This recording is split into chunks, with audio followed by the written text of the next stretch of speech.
Salam jumpa lagi teman-teman sekalian. Hari ini saya akan berbagi mengenai metode analisis penyebab masalah. Sebelumnya di video saya bicara mengenai metode penentuan prioritas masalah. Jadi dari prioritas masalah yang diperoleh, kita harus mencari dulu terlebih dahulu apa penyebab dari masalah-masalah tersebut supaya nanti kita bisa mencari solusi terbaik terhadap masalah-masalah tersebut. Mengapa demikian, teman-teman sekalian? Ya, karena satu masalah itu harus diintervensi terhadap penyebabnya. Jika intervensi yang kita lakukan tidak langsung atau tidak berkenaan dengan penyebab masalah itu, maka masalah itu tidak akan selesai. Oke teman-teman sekalian, metode pertama yang saya ingin bagikan adalah diagram tulang ikan atau fishbone diagram atau yang disebut juga sebagai Ishikawa diagram. Ya. Nah, seperti apa metode analisis penyebab masalah dengan menggunakan diagram ini? Yang pertama kita perlu tahu dulu pengertiannya. Fishbone diagram atau diagram tulang ikan disebut juga sebagai cause and effect matrix ya, atau diagram penyebab dan matriks penyebab dan akibat. Nah, biasanya memang diagram ini digunakan untuk menunjukkan penyebab-penyebab dari sebuah kejadian yang spesifik. Ya. Nah, pertama kali itu diperkenalkan oleh seorang ahli quality control dari Jepang bernama Kaoru Ishikawa. Ya. Kurang lebih tahun 1968. Dan memang mereka orang-orang Jepang itu luar biasa dalam mutu ya. Dan mereka mengembangkan sebuah sistem quality control yang luar biasa. Ada banyak ahli yang didatangkan dari Amerika sehingga ya Jepang memang sangat terkenal untuk mutunya. Nah, kurang lebih gambaran besarnya seperti ini teman-teman sekalian ya. Diagram sebab akibat, ada masalah di bagian ujung kemudian ya membentuk ikan seperti ini. Nah, bagaimana kita menganalisis masalah menggunakan diagram tulang ikan ini? Yang pertama kita harus menyepakati yang namanya problem statement atau pernyataan masalahnya. Jadi kita gambarnya seperti ini teman-teman. Jadi ada bagian efek atau akibatnya. Di sini kita sebut sebagai masalah, pernyataan masalah. Terus di bagian sini ada penyebabnya. Ya. Jadi langkah pertama kita harus sepakati dulu pernyataan masalahnya. Kita taruh di bagian kanan, terus berikan ruang pada bagian kiri untuk penyebabnya. Itu langkah pertama. Langkah yang kedua, mengidentifikasi kategori dari penyebab ini, dari penyebab yang cause ini, sehingga timbul masalah ini. Nah, untuk yang ini tentu harus ada diskusi ya di dalam kelompok-kelompok yang ya sedang melakukan analisis penyebab masalah. Nah, kategori penyebab ini bergantung pada kerangka teori yang dibangun. Jadi, masalah ini secara teoritis itu dipengaruhi oleh apa saja penyebabnya. Jadi kategori penyebab ini sangat bergantung pada kerangka teori yang dipakai. Teori yang dipakai untuk memahami kenapa masalah ini terjadi. Karena setiap masalah itu pasti ada determinan atau faktor-faktor penentunya. Nah, tentang faktor-faktor penentu ini bergantung pada kerangka teori yang dibangun atau yang dibentuk oleh masing-masing orang yang sedang melakukan analisis penyebab masalah. Nah, kategori itu bisa A, bisa B, bisa C, D, E, dan sebagainya. Ya, tergantung dari seberapa banyak yang bisa diidentifikasi oleh orang-orang yang sedang membuat analisis penyebab masalah. Nah, kategori ini kalau kita lihat secara umum ya, ada penyebabnya itu manusia, ada karena metode yang keliru ya, atau yang kurang pas ya. Kemudian ada masalah dana atau ya uangnya. Kemudian ada masalah dari sarana, penyebabnya karena sarananya mungkin tidak memadai. Kemudian ada faktor penentu lainnya, mungkin lingkungan yang tidak mendukung, dan masih banyak lagi. Tapi ini hanya contoh jenis-jenis kategori yang kita bisa identifikasi sebagai penyebab dari suatu masalah. Ya. Jadi kurang lebih seperti ini. Ya. Dan langkah ketiganya adalah mengidentifikasi sebab-sebab potensial. Jadi di lingkaran, ya, kalau tadi ada penyebab masalah di bagian sini ya, problem statement, kemudian di sini ada akibat di sini, problem statement, kemudian ada penyebab di sini. Nah, kita sudah identifikasi dulu penyebab-penyebab tadi A, B, C, D. Nah, ketiga itu kita harus identifikasi sebab-sebab potensial.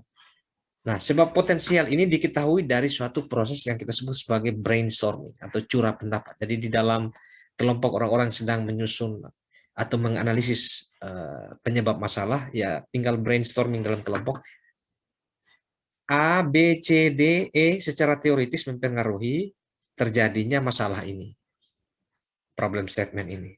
Nah, yang menyebabkan di A ini, A muncul itu karena apa? Nah, ini yang kita sebut sebagai sebab-sebab potensial.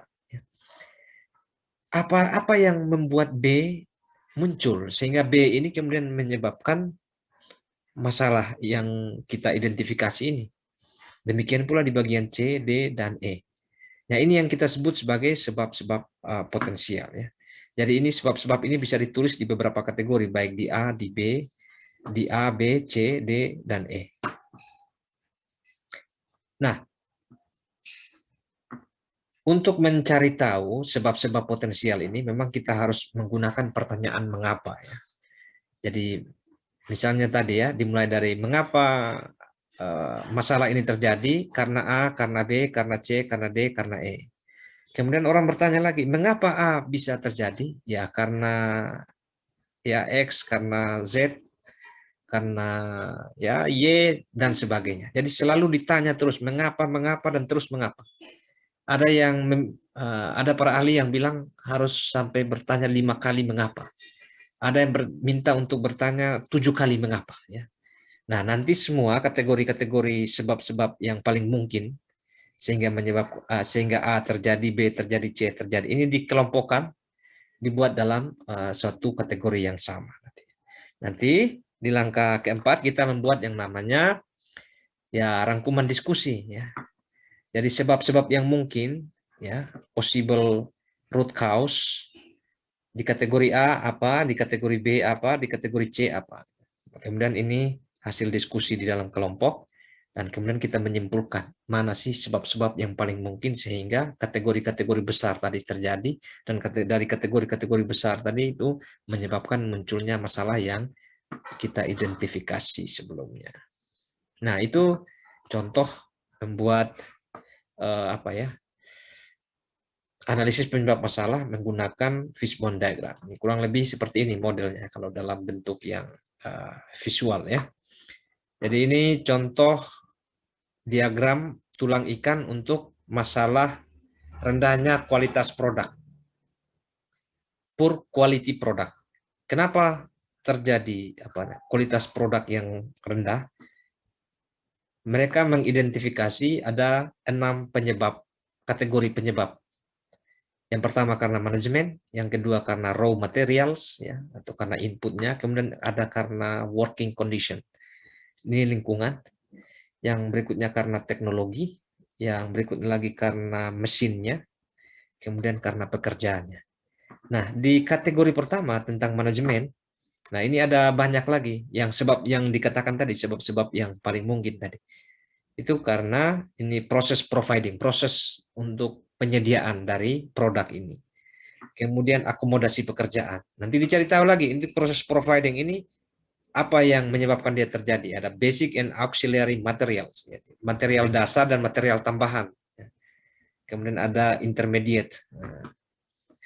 Atau misalnya di sinilah, quality produk yang rendah, kualitas produk yang rendah itu karena ini penyebab, salah satu kategori penyebab utamanya adalah working condition atau kondisi lingkungan. Kenapa ini kondisi lingkungan ini buruk?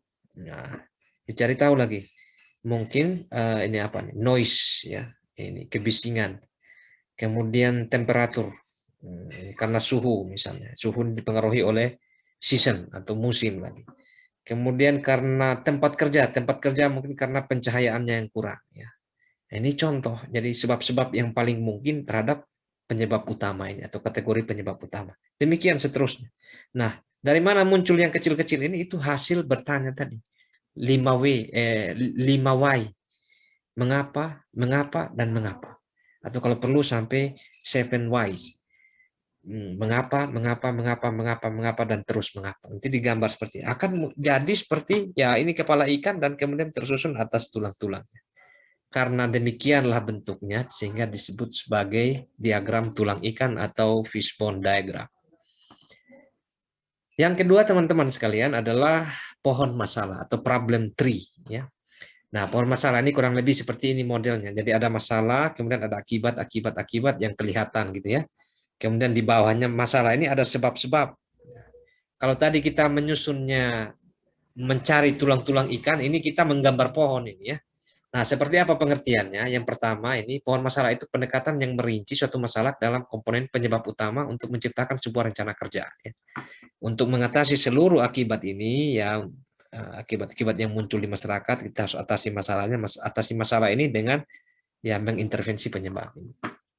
Kemudian diagram pohon yang dirancang untuk mengurutkan hubungan sebab akibat. Ya. Jadi ini memang betul-betul hubungan sebab akibat. Akibat di atas, sebabnya dari bawah. Kemudian langkah pemecahan masalah dan mencari sebab akibatnya. Jadi pohon masalah ini salah satu kerangka atau metode untuk menemukan hubungan sebab akibatnya. Nah, bagaimana langkah-langkahnya teman-teman sekalian? Yang pertama, kita tempatkan masalah utama di tengah, kita gambar. Kemudian kita dari masalah utama kita analisis akibat pertamanya apa, akibat keduanya apa, akibat ketiganya apa. Ini akibat yang dirasakan, itu yang kelihatan, yang sangat kelihatan sekali. Bersumber dari masalah utama ini. Nah, ke bawah kita mencari dari masalah utama ini, kita mencari penyebab level satunya bagaimana, ya. Masalah utama ini level 1, kemudian cari lagi penyebab level 2. Kenapa sampai masalah yang utama penyebab level 1 ini terjadi, demikian pula di bagian yang lain. Terus ya, sampai ditemukan yang namanya akar masalah ya, akar masalah. Kalau ini kan gambarnya baru level 1, level 2. Kalau mau dicari lebih dalam lagi, kita bertanya terus mengapa, mengapa dan mengapa, ya akan kelihatan ya akar masalahnya nanti. Ini contohnya teman-teman sekalian. Ini contoh masalah gizi, salah satu kerangka konsep yang dibuat oleh UNICEF ya, salah satu lembaga PBB yang mengurusi uh, ini apa anak-anak ya. Mengapa masalah gizi? Ini masalah gizi terjadi kan? Ini penyebab langsungnya adalah konsumsi zat gizi dan juga mungkin rendahnya konsumsi zat gizi dan juga infeksi penyakit. Nah, ini antara konsumsi zat gizi dan infeksi penyakit ini saling interaktif. Bisa saja gizi terjadi, rendahnya konsumsi gizi itu karena ya adanya penyakit, atau bisa juga karena penyakit itu terjadi karena rendahnya konsumsi zat gizi, ya asupan gizi yang kurang. Gitu. Nah, apa yang menyebabkan asupan gizi kurang? Salah satunya adalah ketersediaan pangan di tingkat rumah tangga. Kalau pangan tidak tersedia, bagaimana dia mau makan? Ini makanan yang bergizi. Kemudian, kenapa terjadi infeksi penyakit? Mungkin ada masalah dalam penyebabnya karena pelayanan kesehatan kita tidak bisa menghadirkan tindakan pencegahan atau pengobatan segera yang memadai sehingga terjadilah infeksi. Nah, untuk ketiga hal ini, baik konsumsi gizi dan juga yang lain, mungkin karena asuhan ibu dan anak. Ya, sehingga ya mungkin tersedia pangan tetapi ibunya tidak mengerti bagaimana pangan yang bergizi dan bagaimana cara mengolahnya. Atau mungkin asuhan ibu juga kurang sehingga anak yang seharusnya tidak terkena infeksi akhirnya terkena infeksi karena tidak dijaga dengan baik pola asuhnya ya.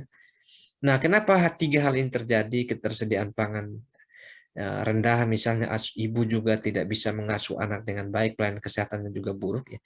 Mungkin karena kemiskinan dan pendidikan ya, atau kesempatan kerja yang susah. Ini jadi penyebab utamanya. Nah, kenapa terjadi kemiskinan, pendidikan yang rendah, misalnya ketersediaan pangan yang juga terbatas, kesempatan kerja yang terbatas sehingga tidak mampu beli pangan atau beli makan. Nah, ini karena ada krisis ekonomi dan politik. Jadi ini menjadi akar masalah. Kalau mau masalah gizi selesai, ya, maka intervensi yang sangat radikal ya kita perlu di level ini nih, krisis ekonomi dan politik ini harus diperbaiki secepatnya supaya yang lain-lain ini selesai. Kalau krisis ekonomi politik bisa ini apa diperbaiki, maka ini ya, kemiskinan pendidikan juga akan baik, yang lain juga akan baik. Nah, dari pohon masalah akan terlihat ini ya. Memang ini tidak terlalu kelihatan seperti pohon, tetapi adalah yang mengembang dari bagian atas yang kelihatan, terus kita cari penyebab-penyebabnya. Oh, ternyata ini akar masalahnya. Ya, itulah cara menganalisis penyebab masalah dengan menggunakan metode problem tree atau pohon masalah tadi ya. Nah, dari saya sekian dulu kepada teman-teman sekalian ya. Mungkin hanya dua ini yang bisa saya sampaikan. Kalau ada metode-metode lain yang teman-teman temukan, silakan tambahkan di kolom komentar. Nanti kita pelajari bersama-sama. Ya. Terima kasih dan sampai jumpa lagi di video-video selanjutnya. Jangan lupa di-share video ini.